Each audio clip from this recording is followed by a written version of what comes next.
Donc nous, on était au Galta. Donc, c'est un centre de rencontres interculturelles, voilà, où les jeunes peuvent venir et ils peuvent faire plein de choses. On a vu notamment qu'il y avait une piste de danse, des instruments de musique. Mais voilà, c'est encore beaucoup à rénover. Et donc, on devait aider à rénover. Et voilà. Qu'est-ce qui explique ce qu'on a fait? On n'a pas fait grand-chose parce que le monsieur qui était là pour faire les rénovations, il n'est pas venu. Alors, on a patienté en s'occupant. Qu'est-ce qu'on avait fait pour s'occuper? On a fait de la musique, on a fait un shabada. En fait, c'est qu'on a fait le démontage de la charrette. En fait, on a commencé à détacher les pièces pour commencer à les poncer. Après, on a pris des mesures et des photos pour la remettre en place. On est tout démonté. Quoi. C'est tout, quoi. Est-ce que t'as aimé faire quelque chose? Ouais, j'aime. J'aime faire. La discute. Non, comment on dit le truc? La ponceuse. Ouais. J'aime ça. Quand j'avais vu la charrette chez moi, elle avait pris là, puis les champignons poussaient dessus, je pouvais carrément m'en casser les bouts de bois à la main.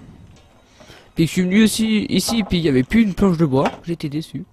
Je voulais démonter la charrette, mais j'ai pas pu. Mais j'ai passé une sacrée bonne journée.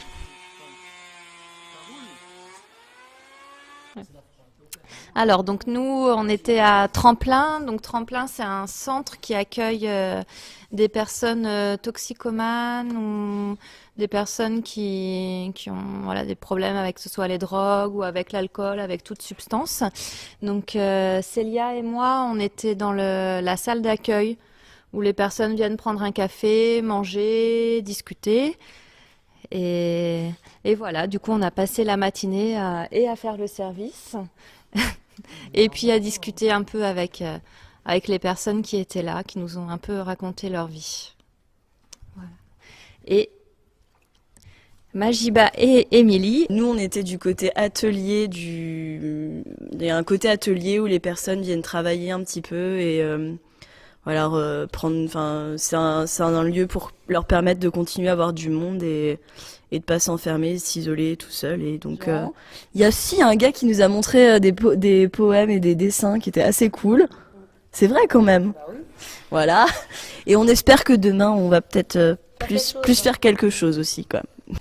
J'ai trouvé intéressant les dessins du monsieur, je sais pas son nom, je sais plus, et ces poèmes qu'il a fait, et le magasin, il était aussi bien.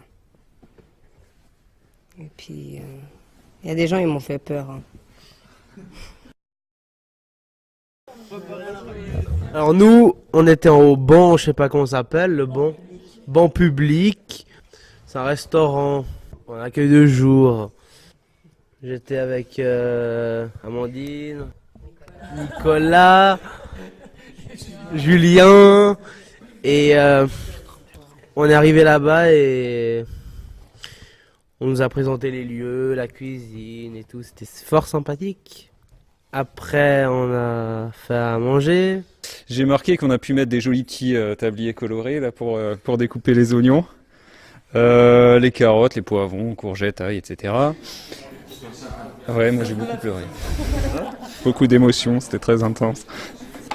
Et puis voilà, donc on a pu discuter avec des personnes qui étaient déjà présentes là à l'accueil, notamment pas mal de politiques, c'était intéressant. Et donc il y a Nico et Kevin qui nous ont fait une petite sauce salade qui était vraiment bonne. Bon, voilà, en gros on a trié des cerises et donc on a laissé Amandine nettoyer le four toute seule. En fait, il y a personne qui voulait le faire. On a fait une session intensive de vaisselle, on a tout nettoyé, enfin on a nettoyé la cuisine finalement quoi. Et finalement on a commencé à écrire ça 1 heure avant le service. Et alors ce qui était fantastique, c'est que Nico se lance à servir la soupe et il demande à toutes les personnes Je cite, je sais pas comment vous faites pour manger ça. En fait, comment je voulais le prononcer, c'était par rapport à comment ils faisaient pour manger de la soupe en été. Moi, je mange la soupe en hiver, quand il fait froid. Et je l'ai même pas goûté à la sortie. Elle était comment la soupe? Elle était pas mal. Donc, bah écoute, je te laisse finir alors. T'as l'air bien parti. Ah oui, pendant le repas, en plein milieu du repas, déjà on m'a servi une assiette de pâtes, elle était gigantesque. Non, mais je te jure, c'était une assiette. C'était une vraie assiette, à l'italienne. En même temps, on a parlé avec un monsieur du foot suisse. Foot suisse, je connais pas, enfin. Il m'a sorti des équipes, j'en ai jamais entendu parler, hein, je sais pas toi. On a essayé de communiquer. Ouais, on a essayé quoi. Alors on est parti parce qu'on avait plus rien à faire. Enfin, il y avait déjà une personne qui s'occupait de nettoyer la vaisselle, si je me trompe pas. Et après, il devait y avoir une deuxième personne pour aider à nettoyer la cuisine. Ouais. C'est ça? Donc il y a des personnes qui payent leur repas comme ça en fait. En donnant des coups de main. En donnant des coups de main. Après, on est parti sur Fribourg. Après, on a fait quoi? On allait au tabac. Alors, c'était marrant pour le passage piéton. Parce qu'en fait, moi, à Saint-Etienne, j'ai l'habitude de traverser la route tout droit.